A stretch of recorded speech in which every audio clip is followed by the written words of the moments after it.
บ่มีธุระแต่โทรหาเพราะว่าคิดฮอดแลกเลียนมาย่อตู้โทรศัพท์ริมทางอยากฟังเสียงหวานเติมใจให้มีพลังวันใดบ่เห็นหน้าแต่ฟังเสียงก็ยังดีอย่าเพิ่งรำคาญ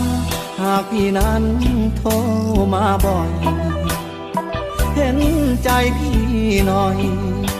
บอกคอยพบเจ้าสักทีอยากฟังเสียงหวานคอยแล้วกับมิตรจีลีเบอร์โทรที่ทำงานพี่เคยให้ทำหา